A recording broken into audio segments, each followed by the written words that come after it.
오늘 주시는 하나님의 말씀은 창세기 1장 1절부터 5절까지 보고 그 다음에 26절에서 31절까지 보도록 하겠습니다. 먼저 1절부터 5절까지 봉독합니다. 태초에 하나님이 천지를 창조하시니라. 땅이 혼돈하고 공허하며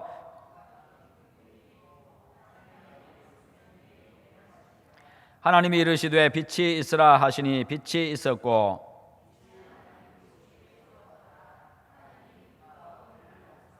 하나님이 빛을 낮이라 부르시고 어둠을 밤이라 부르시니라. 저녁이 되고 아침이 되니 이는 첫째 날이니라. 그 다음에 26절입니다. 시작.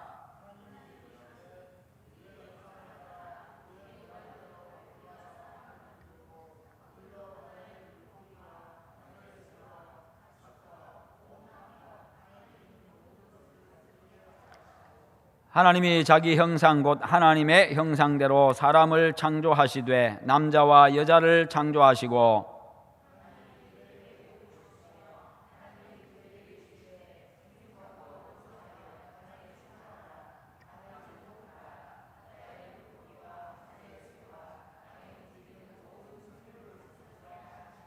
하나님이 이르시되 내가 온 지면에 씨 맺는 모든 채소와 씨 가진 열매 맺는 모든 나무를 너희에게 주노니 너희의 먹을거리가 되리라.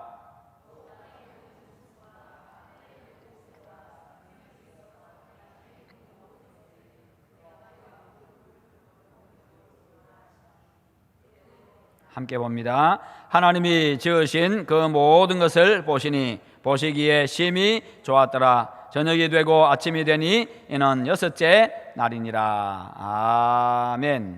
오늘 말씀의 제목 같이 한번 읽어봅니다. 보시기에 심히 좋았더라. 아멘. 오늘도 우리를 창조하신 여호와 하나님께서 이곳에 임재하셔서 우리를 만나주시고 우리의 예배를 받으십니다.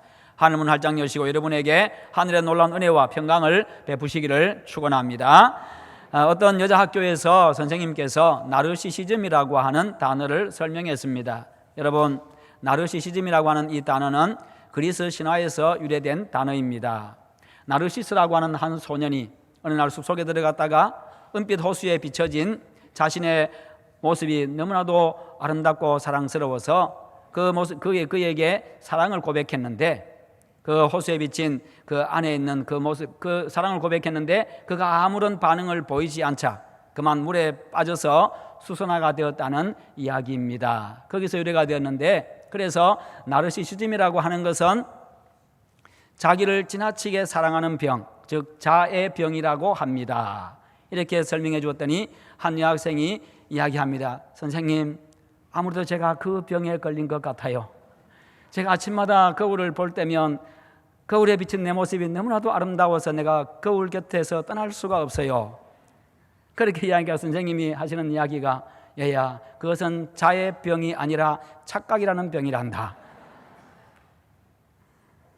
여러분, 인간이 거울을 보는 것은요, 자기 만족을 위해서도 봅니다. 거울을 보면서 내가 참 멋있구나, 아름답구나, 주로 제가 그렇게 보고 있습니다. 그런데 또 그것뿐만 아니라 남에게 비치는 자신의 모습을 생각하면서 거울을 봅니다. 혹시 얼굴에 티가 묻은 것은 없는가? 여러 가지 자신의 모습을 보지요. 머리가 헝클어지진 않았는지 빗질을 다시 하고, 또 화장도도 고치기도 하고, 또 넥타이를 또 다른 것으로 매보기도 하고, 여러 가지로 그렇게 보면서 신경을 쓰지요. 왜냐하면 다른 사람의 눈에 비친 내 모습이 어떨까, 이것을 의식하기 때문입니다. 그건 대단히 건강한 모습입니다. 인간의 행동의 동기를 보면요, 다른 사람이 나를 어떻게 볼 것인가, 이것은요 타인에 대한 의식에서 나오는 그런 행동인데요, 그런 행동들이 실제로 상당히 많습니다. 그것이 삶에 어느 정도 긴장감도 줍니다. 그리고 신중하게 말하고 행동하게 만들어줍니다. 그러나 때로는요 열등감과 수치심이 생기기도 합니다. 그러나 또 성취감도 갖도록 만들어줍니다. 그런데 그리스도인들에게는요 타인에 대한 의식 외에 또 한 가지 신경을 써야 될 부분이 있는데, 하나님께서 나를 어떻게 보실 것인가, 하나님이 나를 어떻게 보시는가, 이것을 또한 신경 써야 합니다. 하나님께서 인간을 어떻게 보시느냐, 하나님이 인간을 어떻게 보시느냐, 이것이 바로 인간의 실존입니다. 하나님이 나를 어떻게 보시느냐, 이것이 바로 나의 실존입니다. 내가 존재하는 실상이라는 것입니다. 실제 모습이라는 거예요. 하나님께서 보시는 내가 실제 내 모습이고요, 나의 인간됨입니다. 왜냐하면 하나님은 너무나도 정확하게 보시기 때문입니다. 하나님께서 창조를 마치신 후에 당신께서 창조하신 모든 창조물들을 보시면서 보시기에 심히 좋았더라. 야, 참 좋다, 참 좋다, 그렇게 표현하셨습니다. 하나님께서 지금 감동하고 계시는 겁니다. 하나님이 그것을 보고 감격하고 계시는 겁니다. 하나님이 그 모습을 보고 너무나도 아름다웠고 좋아가지고 환하게 웃고 계시는 겁니다. 만족한 미소를 짓고 계시는 겁니다. 여러분, 하나님께서 오늘 내 모습을 바라보시면서 어떻게 말씀하시고 어떻게 느끼시겠습니까? 정말 좋구나, 정말 좋구나, 그렇게 생각하시겠습니까? 하나님께서 내 눈에 비친 너의 모습이 정말 좋다, 너무나도 아름답다, 내가 보기에 심히 좋구나, 그렇게 말씀하실 것 같습니까? 여러분, 하나님께서 오늘 여러분들에게 그렇게 말씀하실 수 있기를 축원합니다. 그러면 하나님께서 보시기에 심히 좋은 인생을 살려고 하면 어떻게 살아야 합니까? 첫째는요, 하나님께서 나를 만드신 의도에 따라서 살아가야 된다는 것입니다. 하나님이 나를 만드신 의도가 있습니다. 하나님이 천지를 창조하신 의도가 있고 거기에 인간을 만드신 의도가 있습니다. 그 의도를 내가 정확하게 알고 거기 의도에 맞추어 살아가야 된다는 거지요. 태초에 하나님이 천지를 창조하시니라. 태초에 하나님이 천지를 창조하시니라. 하나님은요, 천지를 설계하신 분이십니다. 어떻게 만들지 하나님이 설계하셨고 설계하신 그대로 만드셨습니다. 창세기 1장 1절의 강조점은요, 천지 창조가 아니라 하나님입니다. 태초에 하나님이 천지를 창조하시니라.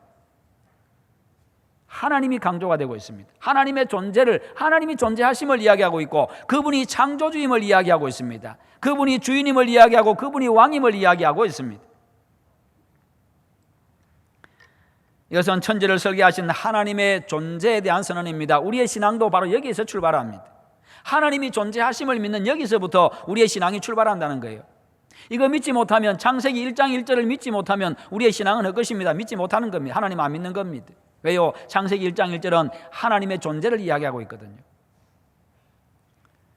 이것이 믿어져야만 그 다음에 하나님께서 우리를 위해서 당신의 사랑하는 아들 독생자 예수님을 이 땅에 보내셔가지고 나를 위해서 십자가에서 대속의 죽음을 죽게 하시고 나의 죄를 사하시고 나를 구원하신 그 사실도 믿을 수 있기 때문입니다. 창조 이전에 하나님은요, 먼저 천지의 모양과 목적에 대해서 설계하셨습니다. 그런데 우리의 관심사는 하나님보다는 천지 창조의 방법에 우리의 관심사가 있습니다. 하나님이 천지를 어떻게 창조하셨지? 하나님이 정말 창조하신 거 맞나? 우리의 관심사는 거기에 있다는 거예요. 하나님의 존재에 대한 관심사가 아니라 하나님께서 행하신 그 일에 대한 관심사가 있다는 겁니다. 그런데 창세기 1장의 강조점은요, 어떻게 천지를 창조하셨을까가 아니라 천지를 창조하신 분이 어떤 분인가를 이야기하고 있는 겁니다. 어떻게가 아니라 누가에 초점이 맞춰 있습니다. 태초에 하나님이 천지를 창조하시니라. 여기서 우리가 듣는 그 히브리어 말이 있죠. 엘로힘이라는 말입니다. 이것은요, 이 말씀은 어마어마한 존재, 엄청난 존재, 전능하신 존재를 나타내는 여호와 하나님의 이름입니다. 천지의 창조자이신 하나님은 전지전능하신 분이요, 어마어마하신 분이고 엄청난 분임을 이야기합니다. 다시 말해서 그냥 이렇게 우리가 표현할 뿐이지 우리의 생각의 범위 자체를 벗어납니다. 우리의 생각이 그분을 다 수용하지를 못합니다. 그냥 우리의 생각의 그냥 범위를 다 벗어나신 분이에요. 우리의 생각의 틀 속에다가 하나님을 가둘 수가 없습니다. 이것이 창세기 1장의 시작이고 끝이고 목적입니다. 하나님은요, 천지를 창조하신 전지전능하신 그분이시기 때문에 그분의 설계 또한 완벽합니다. 이 사실이 창조의 사건에서 가장 중요한 전제입니다. 그분은 놀라운 지성과 완벽한 계획을 가지고 천지와 인간을 창조하셨습니다. 이제 창조가 시작되는 첫 부분을 보십시오. 땅이 혼돈하고 공허하며, 여기서 혼돈과 공허라고 하는 중요한 단어가 나타나는데 이 말은 아직 틀이 없다, 형태가 없다 그 말입니다. 아무 틀도 없고 형체가 없는 상태. 하나님은 없는 것에서 있게 하신 분, 아무것도 없는 것에서 하나님이 틀이 있게 하셨고 틀을 만드셨고 그 틀 속에다가 구체적으로 무엇인가를 만드셔서 채워 놓으신 하나님이십니다.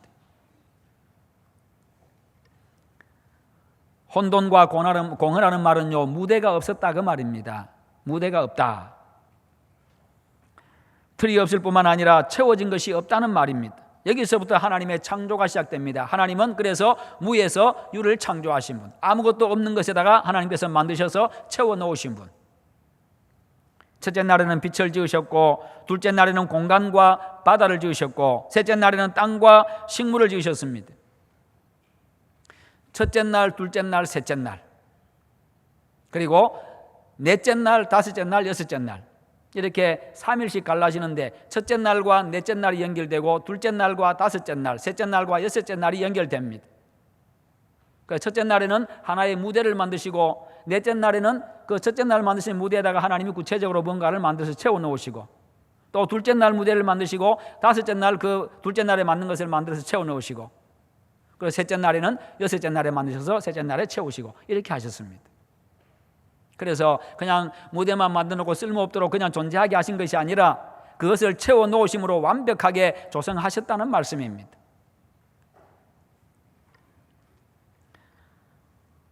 이와 같이 하나님의 천지 창조는요, 완벽한 계획에 따른 창조입니다. 하나님은 마지막에 인간을 지으셨고요, 인간이 세상을 즐기고 다스릴 수 있도록 만들어 주셨습니다. 이와 같이 창조는요, 우연이 아니라 하나님의 계획에 의해서 되어진 일입니다. 중요한 것은요, 우리도 이 엄청난 창조의 일부분이라는 사실입니다. 나도 역시 하나님의 창조물로서 이 세상에 존재한다 그 말입니다. 그렇다면 우리 인생도 우연이 아니라 하나님의 놀라운 계획 속에서 우리가 세상에 존재하게 되었다는 것이지요.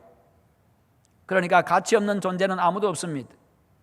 가치의 차이가 있는 존재는 아무도 없습니다. 다 동일하게 하나님에 의해서 만들어진 동일한 가치를 가진 사람들입니다. 여러분들입니다. 하나님은 우리 인생을 계획하고 지으셨습니다. 따라서 인생의 성공은요, 내가 소원한 것을 얼마나 성취하느냐에 달린 것이 아니라 나를 지으신 하나님의 그 위대하신 뜻을 발견하고 그분의 뜻대로 얼마나 살았느냐, 이것이 바로 내 인생의 성공을 결정짓는다는 겁니다. 이 마이크가 만들어진 목적에 따라서 얼마나 잘 사용되었느냐, 여기에 따라서 이 마이크의 존재 가치가 생기는 거죠. 우리가 이루어야 할 것은요, 내 소원이 아니라 창조주의 소원입니다. 내가 세워야 할 것은 내 생각대로 하는, 내 욕심에 나서 나오는 그 내 계획이 아니라 하나님의 계획, 바로 그것을 우리가 세워야 합니다. 내 뜻이 아니라 나를 지으신 하나님의 뜻, 바로 거기에 그것을 이루기 위해서 달려가야 합니다. 조지 트루엣이라고 하는 사람은요, 최고의 지식이 있다면 그것은 하나님의 뜻을 아는 것이고, 최고의 성취가 있다고 한다면 그것은 하나님의 뜻을 성취하는 것이다, 그런 말을 했습니다. 사도 바울은 우리에게 너희는 이 세대를 본받지 말고 오직 마음을 새롭게 함으로 변화를 받아 하나님의 선하시고 기뻐하시고 온전하신 뜻이 무엇인지 분별하도록 하라. 자기 마음대로 살아가는, 자기 욕심대로 살아가는 이 세대를 본받지 말고 하나님께서 나를 향해서 세워놓으신 그 선하신 뜻, 하나님의 그 위대하신 뜻, 온전하신 뜻, 그것을 잘 분별해서 그것을 이루는 삶을 살라고 말씀하고 있습니다. 그게 진짜 우리를 영광스럽게 만들어주고, 그게 진짜 나를 성공하게 만들어주고, 나를 가장 복되게 해주기 때문입니다. 인간 존재 목적과 삶의 자세에 대한 말씀이지요. 우주 만물도 하나님께서 존재 목적을 가지고 만드셨는데 하물며 하나님의 형상대로 만든 인간에게 하나님이 그 집어넣어 놓으신, 하나님께서 불어넣으신 존재 목적이 없을 리가 없다는 겁니다. 하나님의 특별한 뜻과 목적을 가지고 인간을 만드셨습니다. 그것도 하나님의 형상대로요, 하나님을 닮은 존재로. 이것이 창세기의 선언이고 우리 모두 특별한 존재들입니다. 그렇다면 우리가 하나님께서 목적하신 바를 이루려고 하면 하나님의 뜻을 알아야 되는데, 하나님은 당신의 뜻을 알고자 하는 자가 알 수 있도록 해주셨습니다. 구하라 그러면 주실 것이요, 찾으라 찾아낼 것이요, 문을 두드리라 그러면 너희에게 열릴 것이니, 하나님의 뜻에 대해서도 내가 구하면 하나님이 가르쳐 주십니다. 하나님의 뜻을 찾고자 하면 찾아내게 해주시고요, 그렇게 해주신다는 겁니다. 구하면 가르쳐 주시고 뜻을 행하게 해주십니다. 행할 수 있는 능력도 우리에게 주시고 지혜도 주십니다. 하나님이 기뻐하시고 보시기에 심히 좋은 삶은 내 뜻을 이루는 삶이 아니라 나를 향하신 하나님의 계획과 하나님의 뜻을 이루는 삶임을 여러분 믿으시기를 축원합니다. 그것이 인생의 성공이고요, 거기에 인생의 진정한 행복이 들어있습니다. 그것이 내가 존재하고 그것이 내 인생이 만들어진 목적이기 때문에 그렇습니다. 그러므로 나를 향한 하나님의 계획과 선하신 뜻을 이루며 살아감으로 하나님 보시기에 심히 여러분의 인생이 되시기를 축원합니다. 여러분, 옷을 만든 목적은 뭡니까? 입기 위해서 만들었습니다. 그러므로 이것은요, 잘 입으면, 그 때와 시기에 맞게 잘 입으면 그것이 빛을 발하는 것이고 진정한 가치를 가지는 겁니다. 둘째로 하나님 보시기에 심히 아름다운 삶은요, 하나님의 말씀에 순종하는 삶입니다. 창세기 1장에 제일 많이 나오는 말씀은 여호와 하나님이 이르시되라는 말씀입니다. 여호와 하나님이 이르시되, 하나님께서 말씀하시되, 그 말이죠. 하나님은 말씀하시는 분이십니다. 말씀은 왜 하십니까? 말씀은 왜 하세요? 들으라고 하잖아요. 들으라고 합니다. 그런 것처럼 하나님은 누구에게 말씀하십니까? 오늘 우리에게 말씀하세요. 들으라고. 귀로만 듣는 것이 아니라 듣고 행하라고 그렇게 말씀하시는 겁니다. 천지 창조는요, 하나님의 계획에서 시작되었을 뿐만 아니라 하나님의 말씀으로 완성되었음을 보여주는 겁니다. 히브리서 11장 3절에도요, 믿음으로 모든 세계가 하나님의 말씀으로 지어진 줄을 우리가 아나니라고 했는데요, 이는 하나님의 말씀으로 천지 만물이 창조되었음을 선언하고 있는 말씀입니다. 하나님의 말씀이 천지를 창조했을 뿐만 아니라 그 말씀이 우리를 새로운 피조물로 만들었고 지금도 우리를 만들어가고 있습니다. 하나님의 말씀을 우리가 듣습니다. 하나님의 말씀을 우리가 봅니다. 그 말씀을 듣고 봄을 통해 가지고 내 생각의 변화가 일어나고 내 생각을 온전한 생각으로 만들어가고요, 내 가치관을 성경적인 가치관으로 만들어갑니다. 내 성품을 만들어갑니다. 주님 닮은 성품으로. 그러면서요, 내 행동을 다듬어 가지요. 그렇게 해서 내 인생이라고 하는 집이 지어집니다. 내 인생이라고 하는 하나의 그 작품이 만들어지는 겁니다. 하나님은 오늘도 말씀을 통해서 우리를 만들어가고 있고 우리 인생을 만들어가고 계십니다. 그 인생은요, 완전한 인생입니다. 복 있는 인생입니다. 아름다운 인생입니다. 그러므로 하나님의 말씀에 순종하여 살아가시기를 축원합니다. 하나님의 말씀이라면 어떤 말씀이든지 그냥 아멘, 주여 그렇습니다, 아멘 그렇습니다, 내가 그렇게 하겠습니다. 아멘의 뜻이 바로 그겁니다. 하나님 그렇습니다, 제가 그렇게 하겠습니다. 이게 아멘입니다. 우리는 하나님이 내 인생 속에 계획하신 일을 이루기 위해서 하나님의 말씀에 순종하는 삶을 살아야 비로소 성공한 인생이 되는 겁니다. 사도 바울은요, 고린도전서 3장 10절 이하에서 인생을 집 짓는 것에 비유했는데, 예수 그리스도는 건축자로서 우리 인생을 튼튼하고 아름답게 설계하셨습니다. 그리고 우리의 삶이 하나님의 설계대로 건축되도록 지금도 순간순간 우리에게 말씀하고 계십니다. 그분의 지시에 따라 순종하느냐에 따라서 우리 인생이 달라지는 겁니다. 내 인생의 집의 모양이 달라집니다. 성도 여러분, 우리 인생이라는 작품이 다 만들어졌을 때에 우리 하나님께서 너의 인생은 정말 아름답고 위대한 작품이구나, 그렇게 평가하실 수 있기를 축원합니다. 하나님 보시기에 심히 좋은 삶은요, 내 인생에 하나님의 선하시고 위대하신 뜻이 있음을 믿고 그분의 말씀에 순종하는 삶입니다. 그럴 때 하나님이 계획하신 아름답고 위대한 내 인생의 집이 건축되는 겁니다. 그러므로 늘 하나님의 말씀에 따라 하나님 보시기에 심히 아름다운 인생의 집을 건축하시기를 축원합니다. 세 번째로 하나님 보시기에 심히 아름다운 삶은요, 삶 속에서 하나님을 나타내는 겁니다. 삶 속에서 하나님을 나타내는 거예요. 하나님은요, 창조의 절정에서 하나님의 형상대로 인간을 만드셨다고 말씀합니다. 그러니까요, 오늘 저와 여러분들 모두, 우리 모두는 다 하나님을 닮은 존재들. 그래서 우리를 보면 사람들이 하나님이 어떤 분인가를 알게 된다는 것입니다. 우리가 아이들을 볼 때 저 아이는 제 아빠를 굉장히 많이 닮았네, 엄마를 참 많이 닮았네. 아이들을 보면서 부모를 보잖아요, 그지요? 아이들을 보면서 부모의 모습을 봅니다. 아이들 모습 속에서. 그런 것처럼 우리의 모습, 하나님의 피조물인 우리의 모습을 통해 가지고 사람들이 하나님의 모습을 보게 된다는 겁니다. 그래서 우리는 하나님을 나타내야 돼. 하나님의 형상대로 만들어졌기 때문에 하나님을 나타내야 될 사명이 우리에게 있습니다. 하나님이 어떤 분인가를 내가 보여줘야 된다는 거예요. 하나님의 형상이라고 하는 것은 겉모양이 아니라 하나님의 성품을 의미합니다. 하나님이 영이시기 때문에 인간도 영적인 존재로 만들었습니다. 그래서 우리의 영은 항상 하나님과 교제하도록 되어져 있습니다. 하나님이 거룩하신 것처럼 인간도 거룩한 존재로 만들어졌고요, 하나님이 자유로우신 분인 것처럼 우리에게도 자유를 주셨습니다. 하나님이 사랑이신 것처럼 우리 인간도 서로 사랑하게 하셨고, 하나님이 도덕적인 분인 것처럼 우리도 도덕적인 존재로, 하나님이 살아계신 것처럼 우리도 살아있는 존재로, 하나님이 인격적인 분인 것처럼 우리도 인격적인 존재로 만드셨고, 성부, 성자, 성령, 삼위 하나님이 서로 교제하면서 한 분이듯이 우리도 사회적인 존재로 서로 교제하는 존재로 그렇게 만드셔서 성도들이 또한 주 안에서 하나됨을 누릴 수 있도록, 그 기쁨을 누릴 수 있도록 만들어 주셨습니다.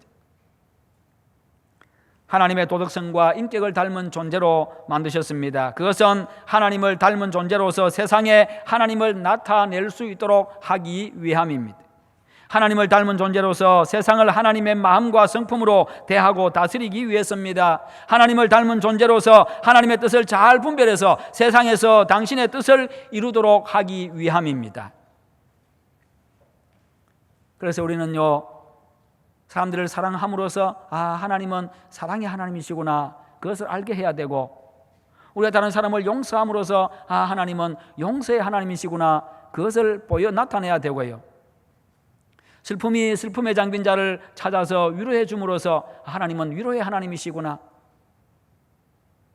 축하해주는 일이 잘된 집안을 향해서 축하해줌을 통해 가지고 하나님은 우리를 축하해주고 축복해주는 분이구나, 주저앉아 있는 자들을 위로하고 격려해 가지고 세워줌으로써 하나님은 우리를 세워주시는 분이고 우리를 격려하시는 분이고 우리에게 힘을 주시는 분이구나, 그렇게 나타내야 된다는 겁니다.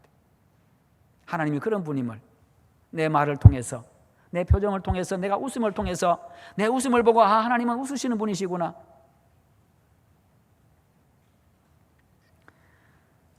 성도 여러분, 인간이 인간다울 수 있는 것은 본능을 초월해서 하나님을 닮은 존재임을 보여주는 것입니다.